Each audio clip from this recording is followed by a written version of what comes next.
Hello, everyone, and welcome to our latest DZone webinar. My name is Jason Cockrum, and I'm the Community Engagement Manager here at DZone, and we're excited that you're here today. We've got a relevant and a very good topic for us, so we're excited you've joined us. If you're new to DZone, we are one of the world's largest online communities of software developers and experts. We publish all sorts of knowledge resources for developers and really anyone passionate about software development. We publish all kinds of things like ref cards and trend reports and thousands of articles written by our community. So we are making us the go-to knowledge hub for software developers all over the world. Today, joining me, we have Ivan Malia. He's the head of product marketing for cloud workload protection at Palo Alto Networks, and Mohit Basin. He's the senior product marketing manager at Prisma Cloud. Ivan leads product marketing for cloud workload protection and web application and API security at Palo Alto Networks. He's passionate about business, marketing, and technology. He focuses on product launches, pre-sales, product adoption, and all sorts of other things at Palo Alto. Previously, he's held product management and business development roles at Cisco. Mohit is Mohit is on the product marketing team for Prisma Cloud with a focus on web app and API security. He has a passion for understanding customer challenges and working to find unique solutions. He's held positions at Salesforce as a technical evangelist and has a Bachelor of Science in Computer Engineering and a Master's in Business Administration.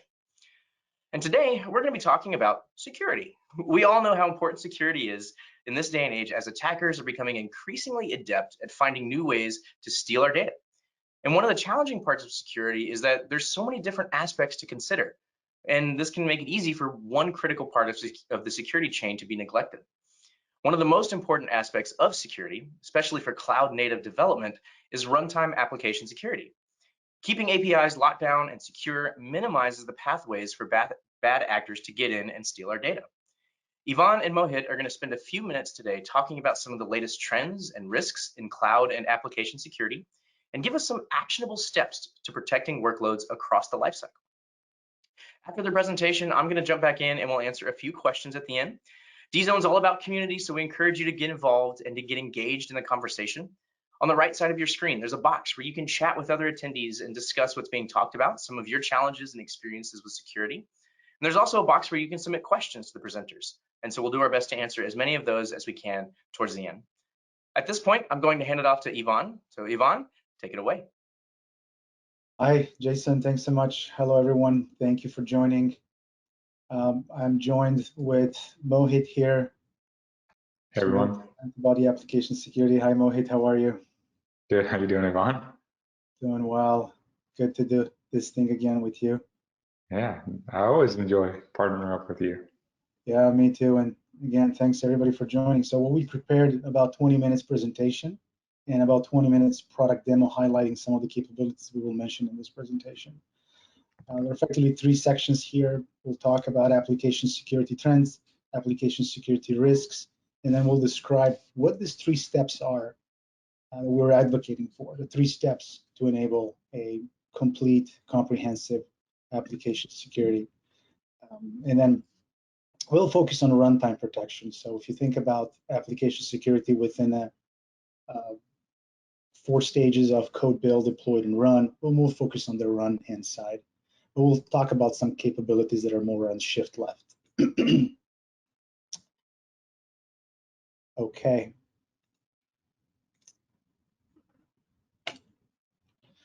All right, so I love history. I love reading about history. It just teaches me a lot about politics, economy, history repeats. And one particular story that I like that resonates well with me when I think about the evolution of application development and application security is the fall of Constantinople. Now, when we think about the way societies were architected and cities built, it was typically built on top of a hill surrounded by a wall. That's how cities were built and protected. Now, sometimes cities were under the attack. Now, Constantinople was protected by these famous Theodosian walls. Theodosian walls were the most advanced defense system in the world at the time, and they protected the city for about a millennia. When city was finally breached in the 15th century, there were 3 key things that led to this breach. Mehmed II was the Ottoman Empire leader. He was a 21-year-old, creative, relentless, and a fantastic strategist. He leveraged the technological advancement that brought gunpowder and cannons, which allowed him to attack from northwest here. And he creatively designed an operation to transport ships through the forest on rolling logs into the bay and then attack from the east where the city was the weakest. And the third thing, Constantine XI have taken security for granted. An important takeaway here is that protection strategies cannot and should not be static. The attack landscape is ever changing. As the applications and architectures mature, so does the vulnerability and attack landscape. And it's only a matter of time when the external attacker will attack an exposed application. And this is how Istanbul looks today. It's open. And following my analogy here, if we look at how cities used to be built and look at in the context of traditional application structure, applications were built as monoliths placed behind firewalls. An entire application logic was one big blob. We were adding network and infrastructure, and boom, voila, we are in production. Now, if we pair this with the move to cloud, in the first wave, organizations have moved to the cloud through so-called lift and shift architectures. Here, effectively, we're taking this monolith application, moving it from on-prem to cloud, leverage virtualization, running in public cloud to deploy these apps, effectively reduce our on-prem data center footprint. And this improved operability as we began using and benefiting some of the cloud services. And this has been a major effort in the last several years. Now we're seeing more cloud native application architectures and more modern application structures such as this one. Ivan, one thing to add, like in the previous slide, like if you notice, like everything that I wanted, everything was kind of like everything was kind of like a square box where the perimeter was really easy to define by a wall or a web app firewall or some sort of traffic filtering unit. But like now going to like the modern age, it's completely changed. Yeah, good point. Thank you, Mohit. And now brings me to the second slide. Mohit, you want to tell us a little bit about what effectively changed about applications, about the application development and the architectures that really warrant us to look at the different ways of securing them? The first thing is like the way of building applications completely changed. Just like you said, like the way of building cities has completely changed. Like the way of building applications is now more architected towards microservices, where think of these as Lego blocks, where you can stack different Lego blocks on top of each other for different functionality.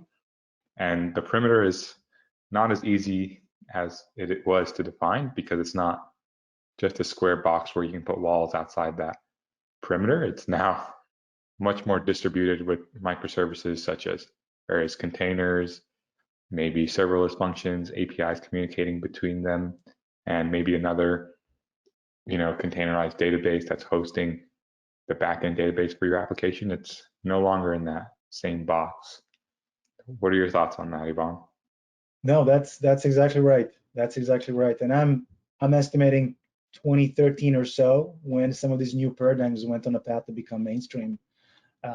Docker with containers, for example. I remember early 2010s, I was writing a small client server application at the OSCON in Portland, Oregon. And I knew the containers were nothing new at the time. They were invented back in late 70s, but Docker really brought the NX ecosystem around to effectively use them at scale, at speed. And then the other thing was really with microservices. So I would say 2013, probably an inflection point there, where things started to change rapidly after that time. And to add to what Mohit said, if we think about cloud workload protection, it's really about workload protection. And in many instances, it has very little to do with cloud, a lot to do with application. Everything about cloud native application development is ephemeral, from IP address to a container. And this is where legacy security vendors are struggling. Cloud workload security is a moving target, constantly evolving infrastructure and design methodologies. Some of the things that Mohit and I are looking at right now is code is deployed in production on a daily or weekly basis. Over 2/3 of organizations are reporting this. In terms of coder, I would say coder instead of developer, coder to security person ratio 10 to 1. on average, we're seeing 35-to-1, 50-to-1, even 100-to-1 ratio. This is really talks about a high code velocity, and where you really don't want security or security team to be seen as a bottleneck to this. Open source software usage proliferating. I've seen a research that said somewhere around 30% or less of new code is the new intellectual property of that code. The rest is open source software and other third-party software. With containers, using images, third-party images is a best practice. Sometimes they can contain malware, but they can contain embedded vulnerabilities, and we'll talk about this at the demo. They can contain embedded vulnerabilities through packages that we can discover because we know about vulnerable packages through CVEs and other databases such as NIST, CV vulnerability database. But if they contain a malware where you don't really know, it's just looks like a benign piece of code, but once that image hits production in the shape of a container, then you'll know that there is something weird going on in your system as the image starts pulling all the code and starts downloading something nefarious there. And then lastly, we're deploying applications across VMs, containers, serverless infrastructure. This effectively expands our attack surface. We need deep application-aware security for each of these. And then some of the callouts here: exposed web applications, public APIs. This is all by design.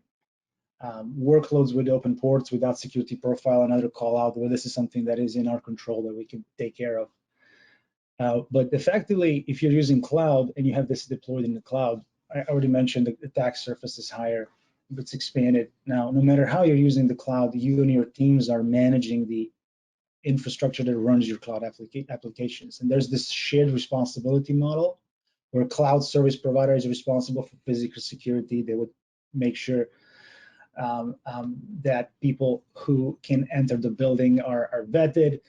That's building access control. Then they would look into the infrastructure that powers the cloud, so low-level stuff, security of compute, storage, network, database, and other components of a federated cloud. But everything above this layer is our responsibility as users, coders, and then DevOps and security teams.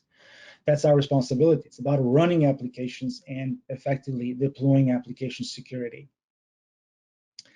If we followed our analogy from the cities and how they've been built, and it's a good thing that they're open, anyone can come in there, but still it doesn't mean we don't need some law and order. And if I look at the house as an atomic component of our city, an API is nothing else than our walkway and our porch. Anyone can attempt to access and open our house, but only people with the key can do so. And this is best practice for APIs. If we look at the roads and highways, and Mohi, this is your analogy that I love, it's really about the network access. Now, my garage doors are most of the time are open. It's like an open port. Anybody can come in and help themselves, but this is really what we need to think about. If we have an open port, we better know what it is for, or we ought to close it. And another thing that is trending right now, and something that Prisma Cloud recently announced, it's secret security, which is really a specific module to look into different passwords, tokens, access tokens, and all the things that are, for example, commented out in the code or somehow inadvertently left in the code. So if you have a key code or keypad to enter your garage, the equivalent of this would be you're writing your code somewhere behind a corner or somewhere in your house, around your house, so if you can't remember it. So that's the equivalent of writing it on a sticky note and placing it right on the keypad. Yeah, exactly. Now shifting gears a little bit, in summary of this section, the latest trends in application security, what's that we're seeing? Mohit, you want to tell us a little bit about this one with the APIs? Yeah, so we all know that, like Ivan was saying, like APIs are kind of like the roadways of the internet.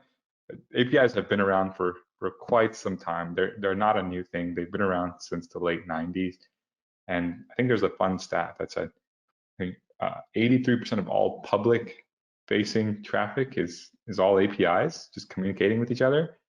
And what we've seen on the security side of things is that attackers are now abusing APIs more so than ever. In the last year, there's been over a 600% increase in API abuse just in 1 year. And the main reason why is oftentimes because, there's undocumented or unsecured APIs, which probably don't have little to zero authentication or enforcement of how often they could be used or how they could be leveraged.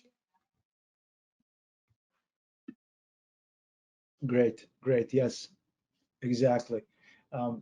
The other one here about distributed environments. Most of organizations, as we mentioned, deploy apps using mixed type of workloads. And distributed environments, ephemeral workloads, effectively drive the need for some of the more less frictionless or with less friction or frictionless security models and deployment models, such as agentless workload scanning. And the last one is about vulnerability management. I think the holy grail of vulnerability management is really cutting through the noise, focusing on the risks that matter and correlating across various different inputs between cloud, network, and application. All systems are vulnerable. It's only a matter of time when a vulnerability would be exploited. And attackers have bountiful targets here because 100% patch rates are rare. And with workloads inherently distributed across heterogeneous environments, there's a big worry about weak points, blind spots. And our bottom line here is that focus of security teams should be on the biggest and known vulnerabilities that are in your environment. Not that zero-day threat or hacker activity is unimportant. Zero-day threats exist, but I would argue they're not the most important. Known vulnerabilities that are in your control are the most important. So using application security tools, vulnerability management, prioritization techniques to minimize your attack surface is a good starting point. I think a good example here is now known log4j vulnerability discovered in December 2021. People were in panic. First question is, do we have it? Where is it? Second question, how many instances of it there is? So when you learn that you have 7,000 instances of vulnerable log4j, you know you can't fix all of that. But if you run a scan and use vulnerability management and you learn that some of them are exploitable, and in fact, 6 instances that matter, and out of those 6, there are 3 that are in use, well, 3 you can fix very fast, and then you'll deal with the rest. And then this is really what analyzing vulnerabilities and using modern vulnerability management tools is really all about. Now, if we could pull up a poll here, please, Jason, to ask audience what application risks or what cloud risks are top of mind for you. All right, now we're on our next section here, which is about risks and vulnerabilities in the runtime environment. Let's talk about why workloads need security. Mohit, you want to take a stab at this one? I think everyone is wondering why we want to do. Yvonne said, like, workloads can live in a lot of places. They could live in the public cloud, they could live in the private cloud as virtual machines, as containers, as serverless functions. They could live in, I would say, a hybrid or multi-cloud environment as well.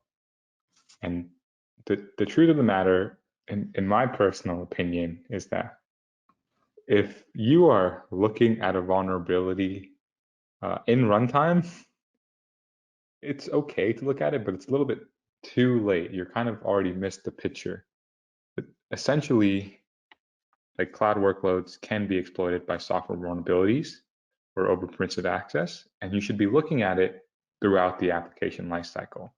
And what I mean by that is, if you've seen the diagram, you should be able to look at it in the code/build stage. You should be able to look at vulnerabilities in custom and open source code, in your infrastructure as code templates, in your code repositories or registries, or even your software bill of materials. You should be able to look at vulnerabilities in your packaged software and fix them as early on as you can, which goes to the theory of shifting left as much as you can. And the last place you should be eventually looking at vulnerabilities and where to fix them is in runtime as well. And you need to look across the application lifecycle, because if you fix them earlier on, or if you shift security left, it makes your life a lot easier at runtime. So, Yvonne, you want to give an example of the attack here, or? Yeah, no, spot on, Mohit, exactly. I mean, the name of the game is application security. As upstream as we can go, it's always going to be good, because that code vulnerability or a package vulnerability in an image is just going to amplify as we move from code, build, deploy, and run, and our application becomes, we use, for example, 10 images, and then those 10 images become 1,000 different containers in production, all with the very same or similar set of vulnerabilities. Then it's really going to become difficult to chase them in runtime. But we got means to also deal with the runtime. But to Mohit's point, it's really good to look as upstream as it gets. Yeah, so when you hear about breaches and incidents in the news, it's almost always about a breach in production. And we have these two examples here with financial services breach and the cryptojacking, and another one that's a good candidate here from a couple of months old now. And Mohit talked a little bit about API security. Was a breach through API at the tier 1 service provider in Australia. Effectively, somebody saw a public API. Anybody from public domain could have invoked the API. A person invoked the API 11.2 million times, enumerated all the customer accounts, and pull out the data, and effectively in no time. So that's an example of some of the misconfigurations at the API endpoint and the web app end of the things. Now, as Mohit was saying about code, build, deploy, and run, I mean, if you think about our workloads, again, that really power our applications, they're portable, they're granular, they're ephemeral. Again, we're using microservices, proliferated use of serverless containers and other complex tech stacks. So it gets pretty tricky here throughout code, build, deploy, and run to really manage all of this. And the reason we care about it is because traditional security controls simply don't fit the modern application development methodologies. They don't fit multi-cloud environments. There's an overall lack of visibility into vulnerabilities across the lifecycle. Everything from cloud misconfiguration to vulnerable software components and other components of our application. So legacy systems can't provide us with actionable insights into these heterogeneous environments. So we talked about API examples.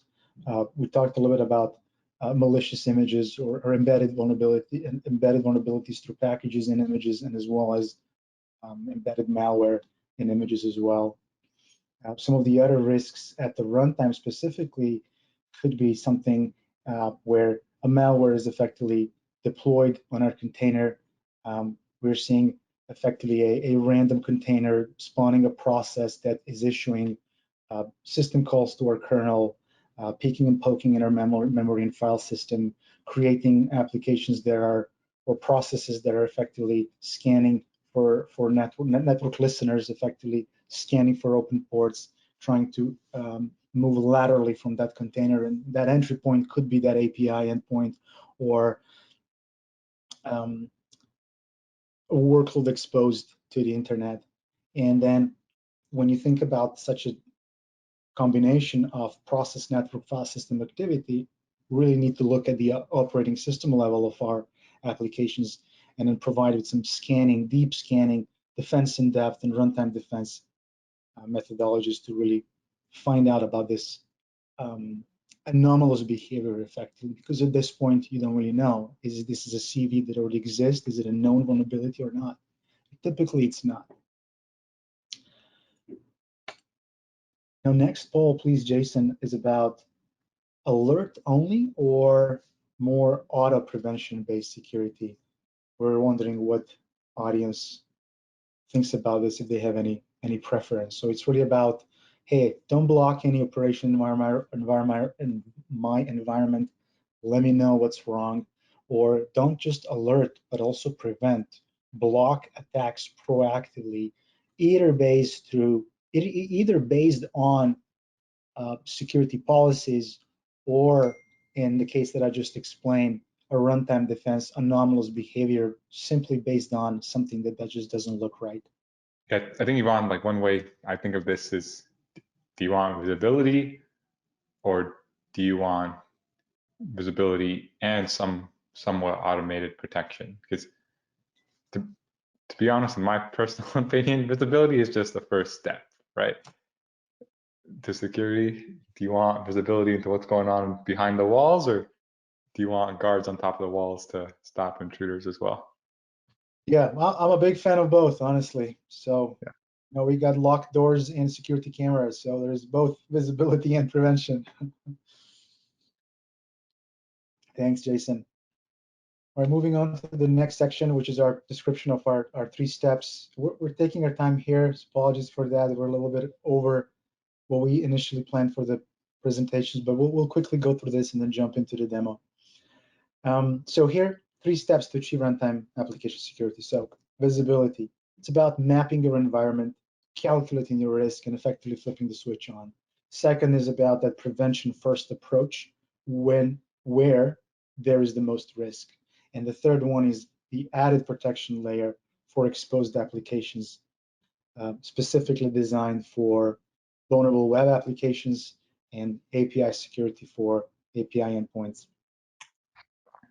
All right, so now in this beginning with the visibility, the quick key questions I think that are driving your decision is initially you don't know what you don't know. You're looking for a quick way to gain insights into your running environment. You're looking for a quick time to value, and this is really what agentless model with visibility is here for. Second, you may be thinking, hey, how deeply integrated I want security to be with my environment? What permissions I need to set? What's my level of comfort? Do I need to run an agent here or not at that point? And then the third one is, what is that you want to accomplish at the end of the day? I think both agentless and agents are in your future, and maintaining the possibility to switch at any time, I think it's highly valuable. I don't think every workload in your environment will require an agent, but you will definitely need visibility across 100% of them. So chances are you have a distributed environment, you have mixed workload types of app and app stacks. And then as I mentioned, adding on to that, like what you said earlier, it's like what you don't know is what you don't know, but like the visibility is great for understanding what you don't know. And it's just immediate time to value on understanding what's in your cloud estate, what type of workloads you have, what type of applications you're running, as well as what you might need to remediate or secure. Yep, that's great insight, Mohit, into why we need agentless model in the first place and to begin our application security strategy. So we know that a subset of our deployment will need that threat detection, anomaly detection, and prevention. So you will definitely need defense in depth for a portion of your applications. Probably not for 100%, but you know, it depends. So instead of making that leap to full defense in depth state that could leave you with more questions than answers, there is an agentless workload scanning option to provide you with this, or set you on a journey for AppSec continuum. So this we feel is a great first step. You start with that visibility, you understand your workload types, onboarded accounts, and application deployments. You review your scan reports and then craft the AppSec strategy that leverages both agents and agentless together. The second step here is where there's most risk. Now, to take a quick step back, when we think about the runtime defense, and I mentioned this a little bit a few minutes ago, when I was talking about network process, file system activity, and anomalous behavior. The end game here is to create a predictive model based on known and expected behavior of our applications. And it's really around the combination of system calls, file system activity, network level activity. And once you have this DNA built as a model, so this is a combination with, it starts with static analysis. It's a testing methodology that analyzes applications components to find security vulnerabilities that would make our application susceptible to an attack. There is a machine learning component for this as we're building our container model. And this will give us this predictive model. One other thing, specifically with Prisma Cloud, we do at this point is we pair this information with our threat intelligence online stream, so we can get automated defense based on known vulnerabilities. So you're effectively having the online stream of known vulnerabilities that feed into the model. And second, you build a container model of your known and expected behavior. So then you are covered on both zero-day threats based on anomalous behavior, but also known vulnerabilities that are coming from, such as and things such as NIST CV database. So I think it's a powerful combination of tools and processes that would provide visibility and real-time protection for apps. Yeah, I couldn't agree more, Yvonne. Like that real-time protection is absolutely key, right? Just give you an example. You talk about Log4j. The visibility will tell you what to focus on and what most critical assets that you need to go remediate. But let's say you have more than 6 places you need to go fix it. That runtime protection is that real-time protection against those like 0-day malware threats to your actual workloads. And that's really key because you have the visibility, and then now you're adding in or layering in another layer of security for the runtime aspect of your workloads as well. Yep, absolutely. And before we jump into the next step, apply the appropriate model based on your workload type, based on your risk requirements, leverage agentless where frictionless visibility is required, and leverage agents where criticality and exposure warrants runtime protection. Now, our third step here is about web apps. These are the most common form of external attacks and exploits. Mohit, you want to talk a little bit about this in the context of what exactly problems that our customers and users face are addressed by this type of security at the runtime? Going back to like the microservice application definition you showed earlier, if you think about it, we've given you visibility into your entire application, and the next step is you've added some sort of runtime protection for the application.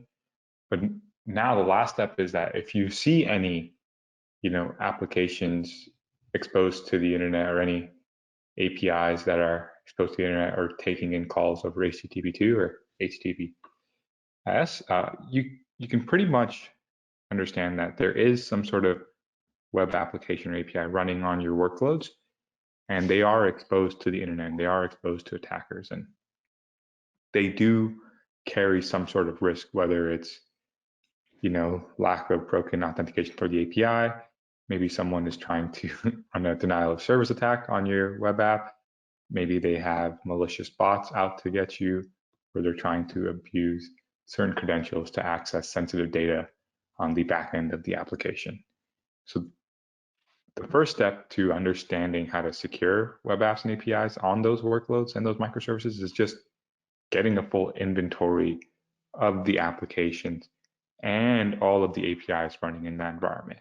And it's really critical to understand that you not only see the north-south APIs coming to the application, you also see the east-west APIs going from microservice to microservice, which many API gateways cannot do today.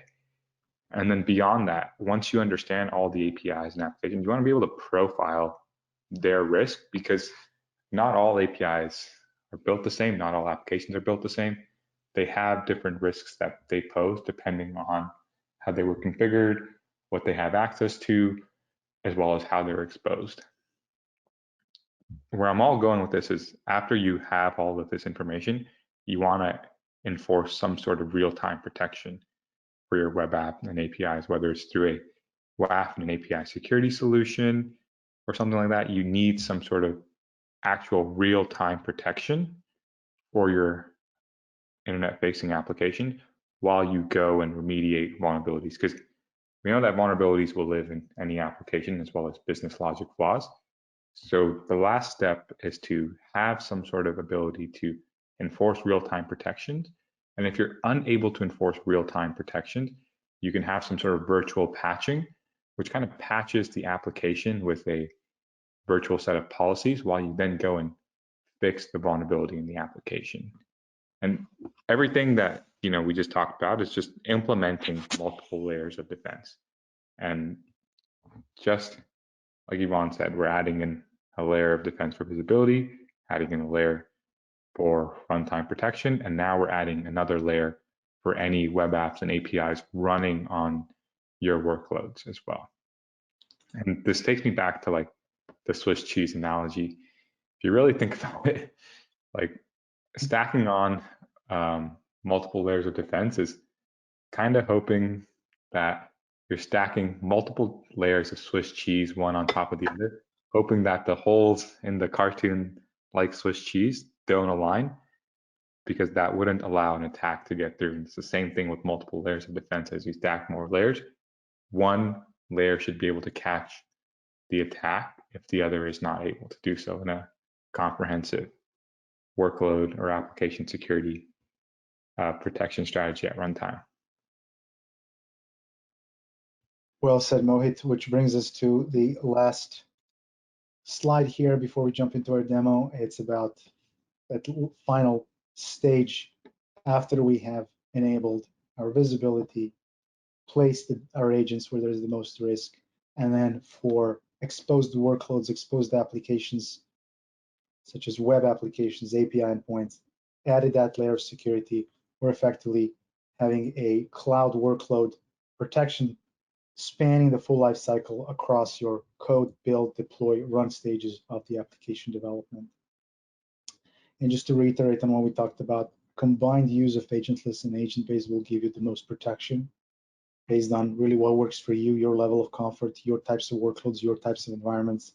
And then the last step was about application traffic monitoring and filtering for your exposed apps. Now, before we jump into the demo, if we could pull up another poll here, what kind of architecture for security would you prefer? There's no right or wrong answer here, but we definitely have our personal opinions. I think one thing that I want to just emphasize what Ivan mentioned is the architecture is just a deployment option for how you deploy or enforce security. The actual security happens within the core capabilities of the product, but the architecture is just, hey, what's easiest for me for certain applications that I can deploy and manage. All right, great. Thanks everybody for responding. So for our demo, what we prepared, kind of following those three steps. The first, going into the product unboxing, the radar view, vulnerability management, image scanning. That's on the deployed side of things. Runtime defense, container models, and how to build them and what they're useful for. And then lastly, web app and API security. Show my screen. All right, so hopefully everyone can see my screen. So when you first log into the Prisma Cloud product, it's in a sense it's a massive platform, also known as a cloud native application protection platform. But today, Ivan said we're going to be focusing on runtime, but we do help customers with everything throughout the application lifecycle, from code build to the deploy stage, and even at runtime, enabling them to implement a zero trust cloud security model for their runtime applications. The first step that we take customers, we show customers when they unbox the account, is how easy it is to set up. And I'm going to show you how to onboard a cloud account. So Prisma Cloud does work for both public and private clouds, especially at runtime. But let's just take public cloud because it's what everyone is using these days in addition to private cloud, and it's one of the bigger use cases. So let's say if I have workloads, maybe EC2 instances or EKS running in AWS. Just select the account type, give it an account name. I'll just throw in a random ID here. And then from here, I can select the type of scanning I'd like to do in an agentless fashion. And there's no agents required. We give you the flexibility to choose agents or agentless. And in this case, I've enabled agentless workload scanning as well as scanning my serverless functions. And then from there, I can just click next, create a permission role for my cloud account, assign the groups, and then confirm. All right, so it's, I think in a matter of 5 menu steps, you can start getting visibility into your cloud accounts. And here's what we show you once you have onboarded your cloud accounts. Now, if you go to workload security and you go to the container radar view and click on specific namespace, we give you the ability to see all applications workloads running for this specific cloud account within a specific namespace. Here we have an infrastructure application and a book info application. The cool thing I want to show here is you can see a lot of things in this application. You could see the different containers, and as well as like the different types of architectures, as well as the different communications that they're operating on. And if you see this globe icon as I zoom in to this application, let me zoom in a little bit more. That's good. See this. This globe icon shows that is this application exposed to the internet? Is there a run? And then the red firewall icon shows that there is a web application running on this workload, as well as you could also see some of the API connections that it has to other applications as well. And if you double click onto it, you can get an entire summary in like a single pane of glass. You can see the image ID, what cluster it is part of, the namespace, the types of vulnerabilities it has, any compliance risks, any runtime events, or any web app and API security events as well. You can also see the network environment or the environment of the workload, as well as any network exposed ports as well. But if I were to click on one of these, I can pretty much double click into why a certain CVE is of a vulnerability, as well as the description, where it's located, does it have a fix, the risk factors associated with the vulnerability, whether it's critical, the attack complexity is low, it's high chance, so DDoS, it does have a fix. This package is in use, which is really critical to understand, as well as a description of it as well. And then you can obviously click through it.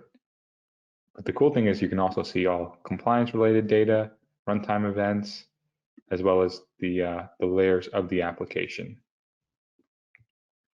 With that, Yvonne, do you want me to stop sharing and you could go through how we also scan registries and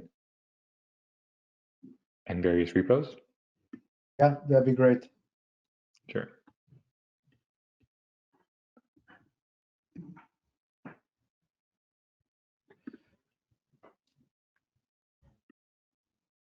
Okay, so I'll talk about two features here between deploy and runtime phases.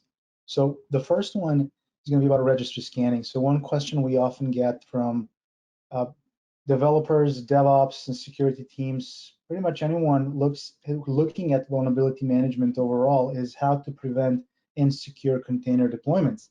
You know, one of the many things we do here to prevent the scenario from happening is container registry scanning.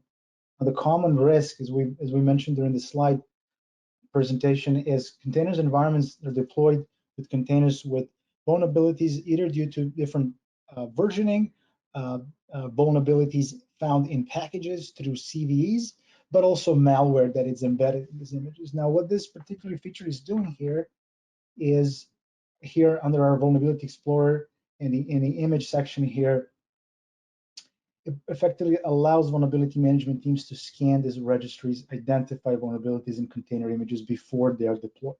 Now, to scan an image in a registry, we would simply create a new registry scan rule in the settings. This will be onboarded first where Mohit showed initially unboxing Prisma Cloud, and then you would create the new registry scan. Now, here what I'm showing are the results of one of my previous scans. Now, important aspect to note here, we mentioned this before, Prisma Cloud Online Intelligence Stream keeps this console here up to date with the latest vulnerabilities. So by using our Vulnerability Explorer, security teams can quickly identify the most critical vulnerabilities and then take action. Here we are looking at the repos and images that are used to run all of these different workloads that we've seen in production when Mohit showed about the our radar section. Now remember, we want to go as upstream as possible to apply security early on, and that's called shift left. Here we're looking at compliance and vulnerabilities, among other things. So I'd like to call out one thing here on page 3, if I'm not mistaken. I found something interesting here. Yeah, so this particular image here, when we click on an image, it just presents us with a various different tabs here: vulnerabilities, compliance, different runtime process info and so on. So I'd like to call it a runtime sorry, vulnerabilities and compliance first. So if we click on compliance, you would have these two IDs here for these two different categories. Basically, it flagged this image. That image was created as an administrative user. So we'll allow a higher privilege and escalating privilege issues if this is deployed in production. So images should not be created with the root user, it should only be created with a non-root user. And the second one, the scan found private keys stored in images. So these are some of the compliance checks. We have 400 plus out-of-the-box compliance checks that will come handy here across Prisma Cloud. Now in the vulnerability section, effectively goes through all the different components of the image. And one thing I would like to call out here is this Z-label. Now it's downgraded to medium. It used to be critical. So this is a known CV from a while ago now. And if you see here, Prisma Cloud neatly shows the different aspects here of this issue. I can see low complexity paired with critical severity. That's a dangerous, or in this case, medium. It used to be critical. So that's why I remember that.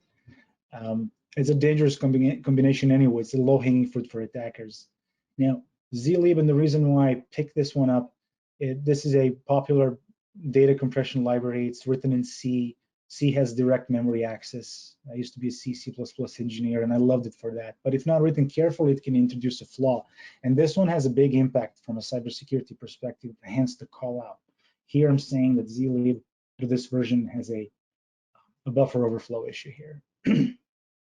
Now, buffer is a memory block used for temporary storage during program execution. Say we have 8-byte memory block as per the program variable, and 20-byte input comes in. What can happen? Anything. Depends on a few things. What the program will do is write past the allocated block, potentially rewrite over a memory block we need for program execution. This would change the execution path of the program. It can crash, can expose the data, or even access to our hosting, such as reverse shell. Another thing that can happen depends on what was packed in those extra 12 bytes.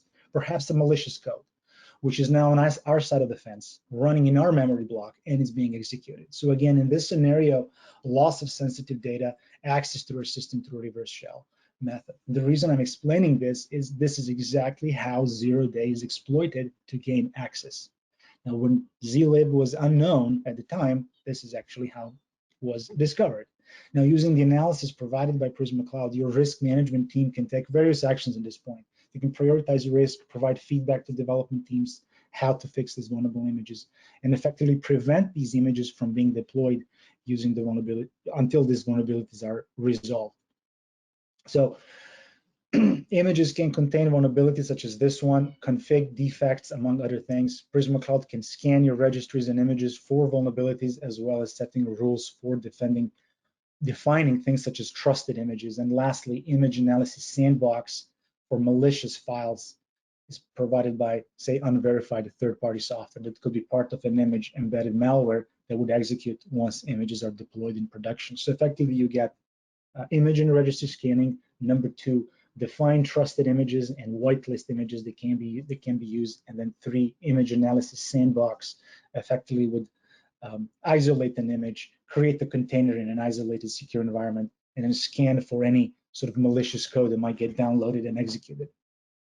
Now, another thing I would like to show for runtime defense, and I'll move to monitor, runtime, and then here container models. Now, this is a list of all the different models based on the images that were built here. They are currently in the active state, and I'll explain what that means.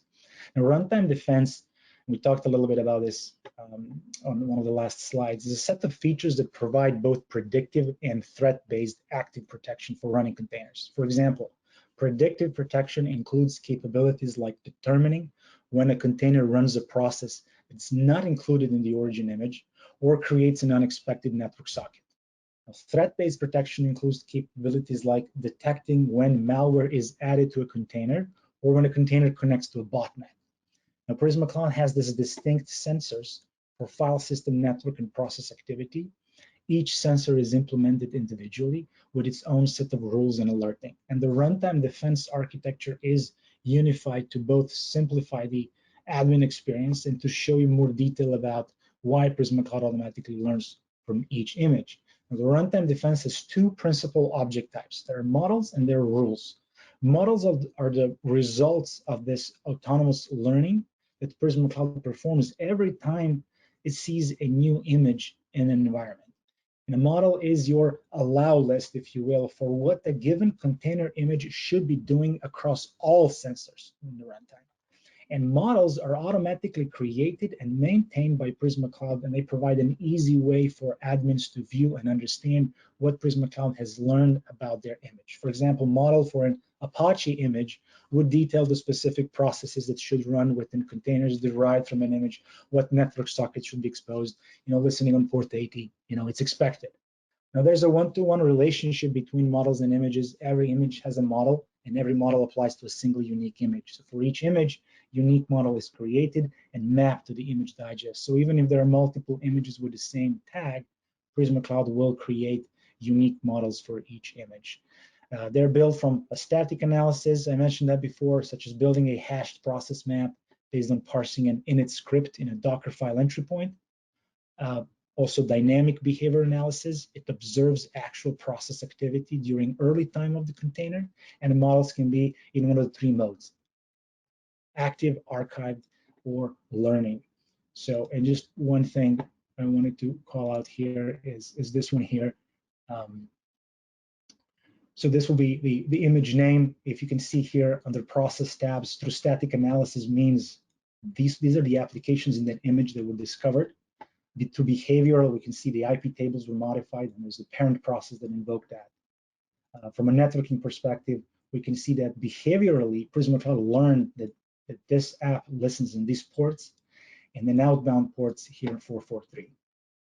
From a file system perspective, nothing came up in the static analysis. Behavioral analysis showed that the WeaveDB was invoked here, and so on. And I would like to pause here and give back to Mohit to talk a little bit about WAS. And we got 5 more minutes left, so it should be enough to cover that last step. Yeah, sure. And if there's any questions, feel free to throw them in the chat. But hopefully you guys can see my screen. So I left off at this previous radar view earlier, and Yvonne deep dive into vulnerability management. But if I double click onto this, you can see that there are no WAS events. There's no WAS events for this container. But if I go back and I go to all events, and I filter out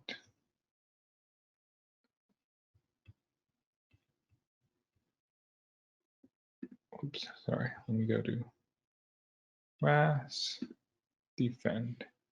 So in a nutshell, what we've done in Prisma Cloud is we've consolidated various solutions to the point where you can add another layer of protection for your web apps and APIs.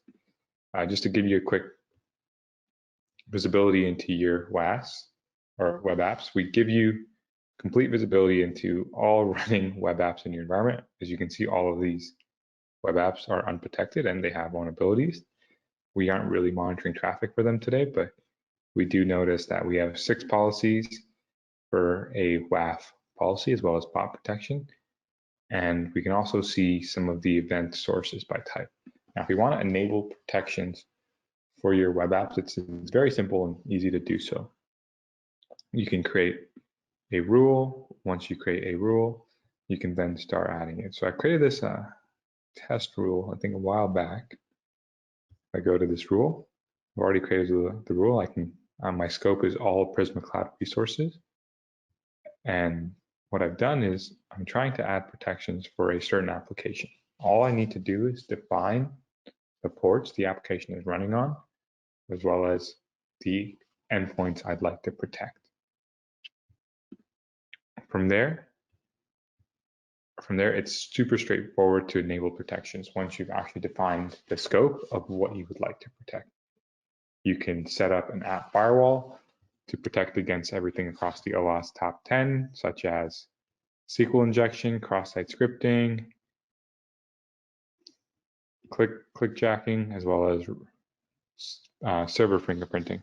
So everything in the OWASP top 10, it's easy as click. You can disable alert, disable the rule, alert on the rule for a notification, prevent, or you can ban it, meaning that you can ban any requests coming to the application and just drop them for the next 5 minutes, or a specific timeline that you set. On top of this, we offer denial of service protection as well. So we offer rate limiting that you can define on how you want to limit certain interactions with your applications. And if they match on certain conditions, you can limit how many requests they make per second, or an average request per second. On top of this, we give you the ability to enable access control, giving you full control over which IPs can access the application, whether it's through an allow list, and for all others, you can either alert or prevent. And then you can also enable geo access control, giving you enabling certain access in various regions, as well as define exceptions. And then we also give you the ability to look at or explicitly allow or block certain files from being uploaded to the application as well, such as if you think the file is malicious, you can actually just completely stop it from being uploaded. On top of this, we provide another layer of protection for bots. There's any bots over the internet. We know there's known bots such as search engine crawlers, media bots, content feed bots, and whatnot. And then there's unknown bots, which are generic bots, bot impersonators, web scrapers, and then as well as sometimes bad bots in certain cases that you are not familiar with. And the same thing applies. You can either alert on these rules, prevent the bot from interacting, or completely ban any requests from a bot. And then you can also define your own custom bots. Let's say you do have certain bots scraping your website for your specific custom use case. You can also define them and either allow them as well, or if there's certain ones that you want to avoid, you can define and avoid those. And lastly, if there's any of these rules that we have not covered out of the box, including API security, you can define custom rules for these applications. And we call it custom rules are really important because if anything falls through the cracks, a custom rule can catch it. And on top of this, our Unit 42 threat research team also defines virtual patches. And these virtual patches is something that we referred to earlier. It's a virtual patch is a patch, kind of like a Band-Aid solution that you can apply to your application while you then go and remediate the root cause of the vulnerability. Great example here is Log4Shell. We knew the CVE, and we realized that there were some exposed web applications that were using Log4Shell in their workload. We could pretty much enable a virtual patch that our threat research team wrote to virtually patch the application while your DevOps or development team goes and actually upgrades the package or remediates the fix within their environment.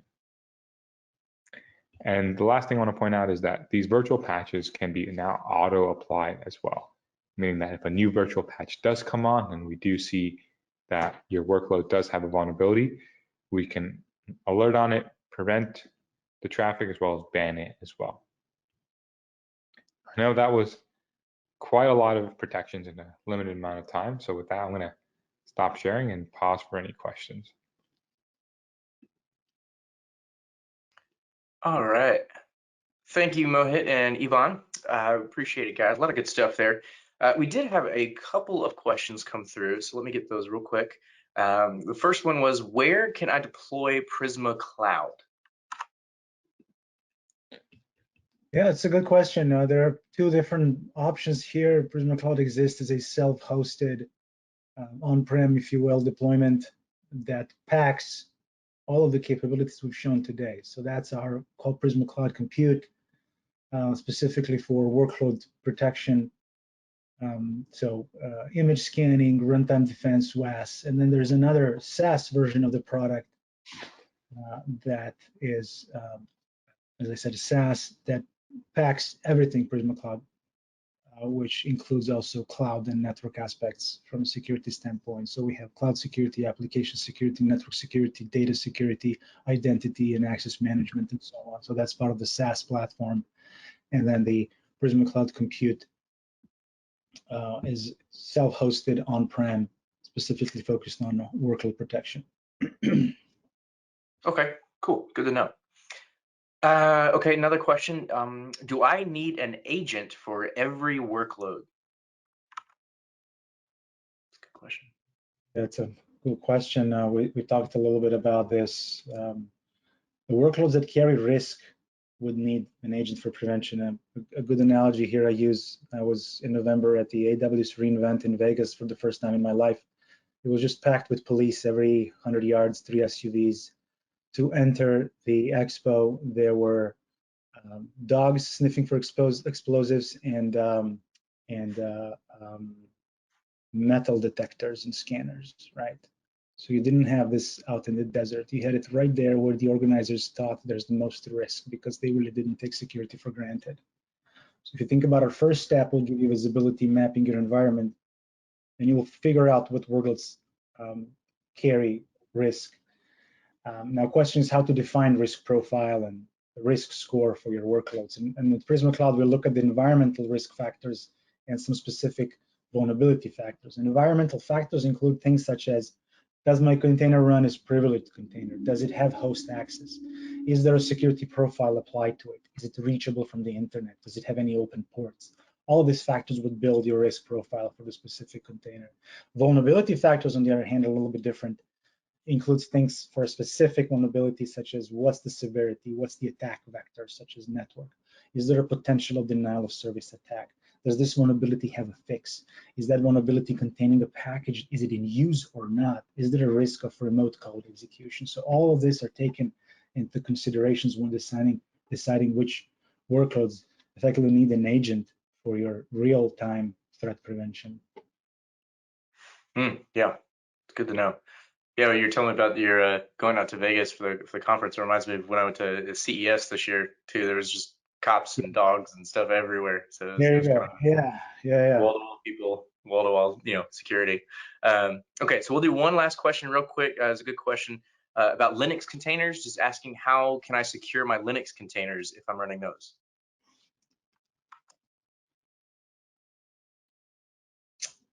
So that's a great question. So there are a lot of different aspects here, and Mohit, feel free to chime in if you got any quick responses here. But when I look at containers, I see a lot of different things here. So I would look at the build, deploy, and run stages of my containers. So at the build stage, I would look at my image vulnerabilities, image configuration defects. Do I have an embedded malware? Do I have embedded clear text secrets? How do I prevent use of untrusted images? That's a big one. In the deploy phase, it's about insecure connections to registries, stale images in registries, and other image issues. At the runtime is what we talked a lot about, application vulnerabilities, things such as rogue containers, insecure runtime configurations allowing these containers to pop up. Now, vulnerabilities within my runtime environments, outbound network access from containers. So those are all the things that we need to look at as our containers traverse from build, deploy, and run. Now, there are two other factors, environmental and architectural factors. In environmental factors, we have vulnerabilities in our orchestrator stack. So, for example, Kubernetes orchestrator, how do we protect Kubernetes orchestrator?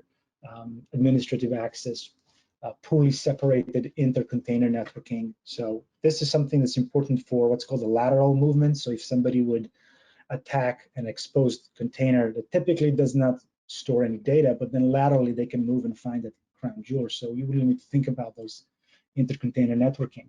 A mixing of workloads of different sensitivity levels. So typically you're not going to put something sensitive that has a port 80 open or SSH open, right? That's a big no-no.